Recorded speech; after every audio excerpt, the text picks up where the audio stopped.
하나님과 우리 성도와의 관계, 이 성경에서는 하나님과 이 유다 백성들, 이스라엘 백성들과의 관계는 신부와 신랑으로 비유할 때가 많습니다. 오늘 본문 1절에서도 이혼 증서를 주었다, 체주에게 넘겼다, 이런 표현을 하는데, 여기서 말하는 이 어미를 그렇게 했다라고 하는 어미는 유다 족속, 유다 민족을 이야기하는 겁니다. 그래서 하나님께 택함을 받아서 하나님의 백성으로 살아왔는데, 하나님과의 관계가 그렇게 맺어져서 살았는데, 이들을 하나님께서 이혼 증서 줬다, 이혼했다는 거예요. 갈라섰다는 거죠. 또 체주에게 넘겨주었다, 팔아 넘겼다, 이런 표현을 한단 말이죠. 이건 관계가 깨어진 걸 말하는 겁니다. 근데 이 관계가 깨어짐이 무엇 때문인가를 계속 이어서 말하는데, 거기에 보면 1절 후반에 너희의 죄악으로 말미암았다, 팔렸고, 또 너희 어미는 너희의 배역함으로 말미암아 내보냄을 받았다라고 말씀을 합니다. 하나님과의 관계가 깨어진 이유가 뭐냐? 하나님 앞에 죄악을 행하였기 때문에. 죄는 하나님과 우리와의 관계를 가로막는다 그랬잖아요. 뒤에 이제 59장 나오겠지만, 아담과 하와가 반드시 죽으리라는 영적 죽음의 의미는 뭐라 그랬어요? 하나님과의 관계가 단절되는 것이다. 그게 바로 이스라엘 백성들, 유다 백성들이 하나님과의 관계가 단절되었는데, 그게 무엇 때문이라? 죄악 때문이다. 또 배역을 했다라고 말씀을 합니다. 하나님을 배신한 거예요. 하나님의 뜻을 버린 거예요. 하나님의 사랑을 저버린 거예요. 이게 배역이에요. 죄악이에요. 이것 때문에 결국 이 유다를 어떻게 내보냄을 받았다, 팔렸다, 이렇게 표현했는데, 이게 바로 바벨론으로 포로가 되어 가게 된 원인이었다는 것입니다. 오늘을 살고 있는 우리들도 하나님과의 관계가 단절되는 것이 아니라 언제나 열려 있고, 그리고 항상 함께 동행할 수 있는 우리가 되어야 되는데, 하나님은 결코 우리를 싫어 버리지 아니하시고 외면치 아니하신다 그랬잖아요. 다만 우리가 하나님 앞에 악을 행하고 우리가 하나님을 배역하는 연고로 관계가 단절될 수 있으니, 오늘도 여러분들 하루를 사시면서 하나님 앞에 죄악을 행치 말고 하나님을 배역하지 않고 그 뜻을 잘 분별하며 살아가는 여러분들이 되실 수 있기를 바랍니다. 이렇게 이런 하나님이 팔았다, 버렸다, 내보냈다, 이런 표현을 하시는데요. 저들의 죄악과 배역이 뭐냐 하면 2절에 보면 그러죠. 내가 왔어도 사람이 없었고 내가 불러도 대답하는 자가 없으면 어찌 됨이냐. 그러니까 하나님이 찾아와, 나는 하나님은 떠나도, 우리가 하나님을 앞에 악을 행해도 하나님은 우리에게 찾아오시는 거예요. 왔는데 아무도 없다는 거예요. 하나님이 불렀다는 거예요. 근데 대답이 없다는 거예요. 선악과를 따먹은 아담과 하와, 하나님이 찾으시죠. 아담아 네가 어디 있느냐? 숨어 있었다는 거예요. 하나님 앞에 떳떳이 나서지 못했다는 거예요. 여러분, 오늘 아침에 이 잠에서 깨어 하루를 시작하는 첫 시간에 하나님 앞에 여러분들이 찾아 나오셨잖아요. 이게 복된 거예요. 하나님이 근데 찾아와도 만나지 않고 하나님이 불러도 대답이 없는 심령이 되면 안 된다고 말이에요. 우리는 언제나, 제가 참 즐겨 부르는 찬양이지만, 주의 음성을 내가 들으니 사랑한다는 말일세. 우리가 주님의 음성을 들을 수 있는 귀가 열려야 되는 거고, 주님이 일하시는 솜씨를, 섭리하심을 볼 수 있는 우리가 돼야 된다고 늘 말하는 거죠. 근데 하나님께서 이렇게 찾아왔지만 없고 불러도 대답이 없다. 그러면서 내 손이 어찌 짧아 구속하지 못하겠냐, 내가 어찌 거들질 능력이 없겠냐. 하나님에게는 능력이 있단 말이에요. 우리를 지켜주고 우리를 보호하고 우리를 인도하시며 복 주실 만한 능력이 하나님께 있단 말이에요. 그러면서 출애굽 때 홍해를 가르고 요단을 갈랐던 사건을 말씀하잖아요. 내가 바다를 마르게 했었지 않냐, 강물을 갖다가 사막되게 했지 않냐, 요단강 건널 때 그랬잖아요. 이런 역사를 이루었던 하나님이시니 너희들을 지금 어렵고 힘든 상황에서 얼마든지 지켜주고 얼마든지 건져낼 수 있는 능력이 하나님께 있다는 거죠. 여러분, 우리가 성경 말씀을 묵상할 때 이 말씀이 단순한 이야기 책이 되면 안 된다고 그랬죠. 내가 이 성경책 속으로 들어가야 돼요. 성경에서 말씀하고 있는 그 말씀의 내용 속으로 내가 들어가야 돼요. 그게 우리가 주인공 되는 삶을 사는 거거든요. 근데 그냥 이야기, 성경에서 그랬대더라, 성경이 그렇다고 말씀하더라, 이게 끝나버리면 나하고는 상관없는 그냥 이야기 하나의 이야기가 되는 거예요. 그러니까 어떤 사람은 심지어 성경책은 이스라엘의 역사책이다, 틀린 말이야 아니죠. 근데 그렇게 끝나버리면 하나의 역사 소설이 되고 마는 거예요. 여러분, 홍해가 갈라지는 현장에 내가 있어야 돼요. 요단이 갈라지는 현장에 내가 있어야 되는 거예요. 와, 하나님이 이런 일도 하셨구나. 그러고 나서 그 현장에 있던, 그 현장의 주인공이었던 내가 현재 삶으로 돌아와 보니 이게 내 형편이 그 형편이다 말이에요. 내 앞에 홍해 바다가 막혔고 내 뒤에는 애굽의 병사들이 따라오고 내 앞엔 골리앗이 있고, 이게 우리의 현실이단 말이에요. 그런데 보니까 말씀 속에서 내가 주인공 되어봤더니 그때 하나님이 그렇게 일하셨지? 그래 지금도 일하실 거야. 오늘도 일하실 거야. 이게 믿음이 되는 거예요. 여러분의 믿음이 이런 현실적 상황 속에서의 믿음이 되자는 말을 어제도 드린 것처럼 오늘 그렇게 사시기를 바랍니다. 그러면서 4절 이하의 말씀에 보면 이 이사야 선지자는 주 여호와께서 학자들의 혀를 내게 주셨다, 학자들의 혀를 내게 주셨다라고 말하는데, 학자들은 뭘 말합니까? 학자들은 하나님의 말씀을 잘 배우고 깨달아서 가르치는 자가 학자예요. 그러니까 학자의 입을 내게 줬다는 말은 잘 가르칠 수 있는 능력을 이사야에게 하나님께서 주셨다는 거예요.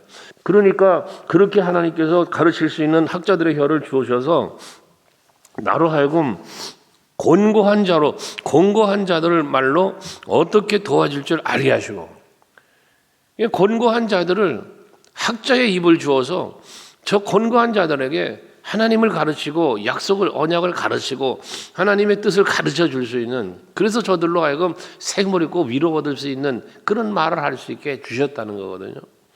여러분, 우리가 만나는 사람에게 복음을 전한다? 여러분이 복음을 이 전도라고 우리가 말하는 복음을 전한다고 할 때 전할 수 있는 그러한 입을 내게, 그 혀를 내게 주셔야 돼요. 이게 우리 이 성도가 가져야 될 은혜인 거예요. 바울이 그 은혜를 받았기 때문에 그는 복음을 전하는 삶을 살았던 거 아니겠습니까?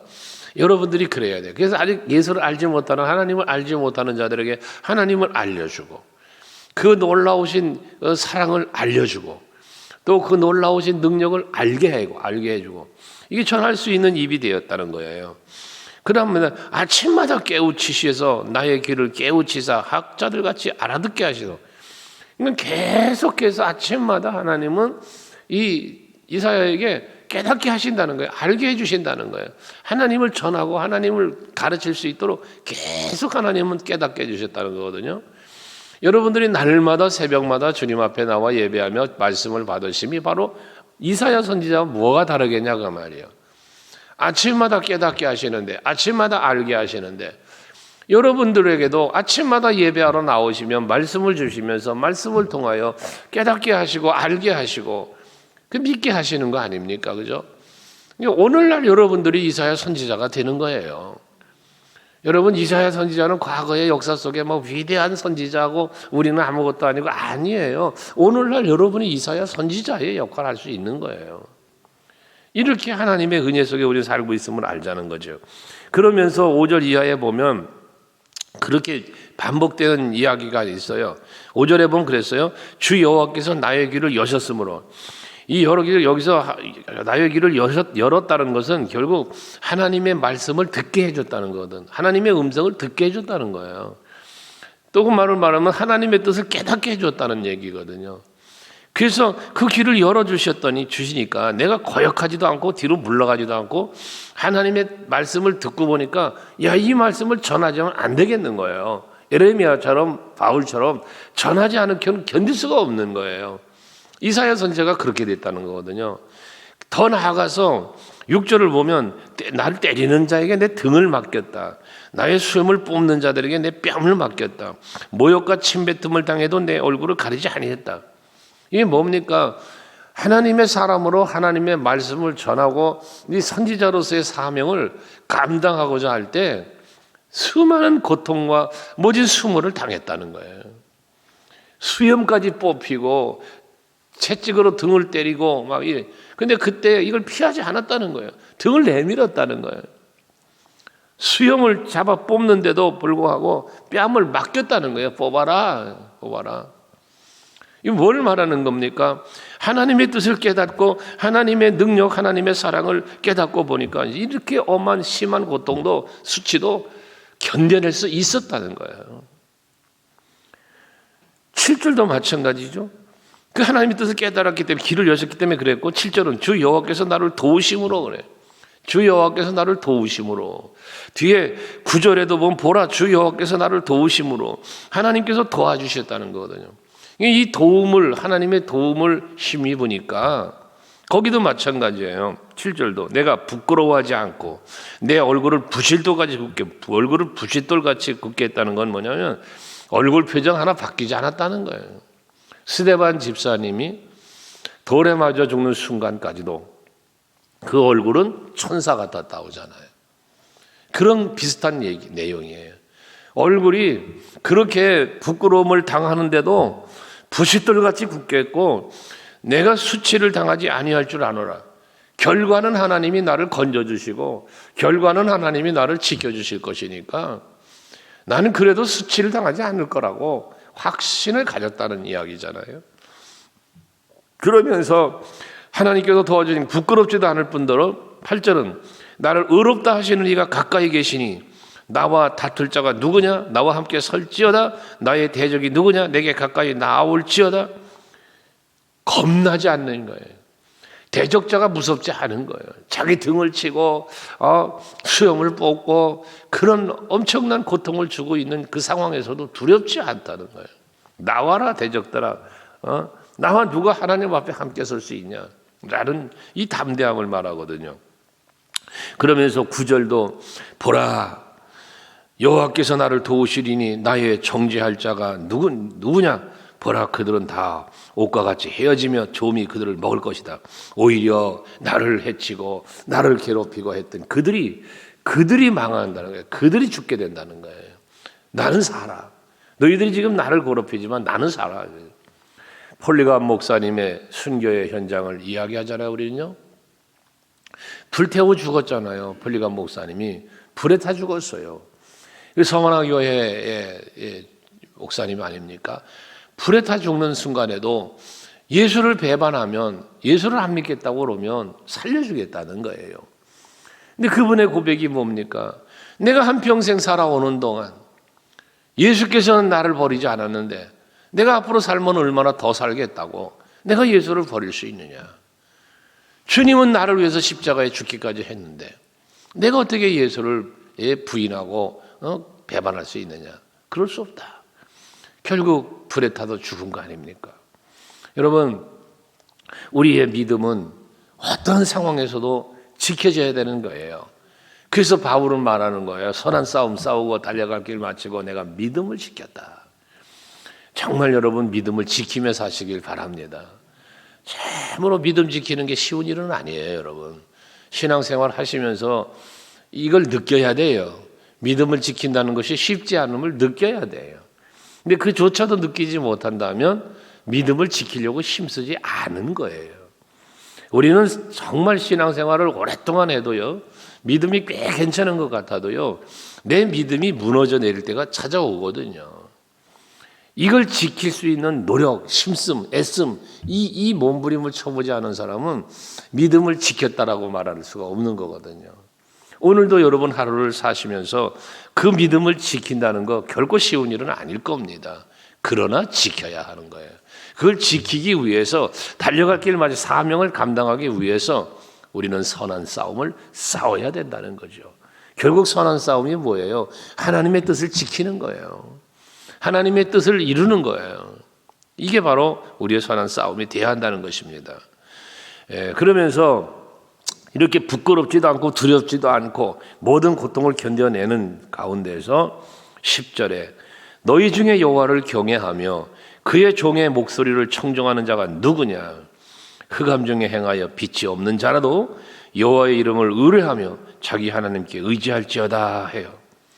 우리가 참으로 하나님이 도우시는 은혜 속에 살면 아무리 힘들고 고통 속에 있어도 이걸 견뎌낼 수 있는데, 그냥 단순히 견뎌내는 게 아니라 그냥 고통을 그냥 억지로 참아내는 게 아니라 여호와를 경외하는 신앙의 자리로 간다. 여호와를 경외. 그 고통 속에서도 여호와를 경외해.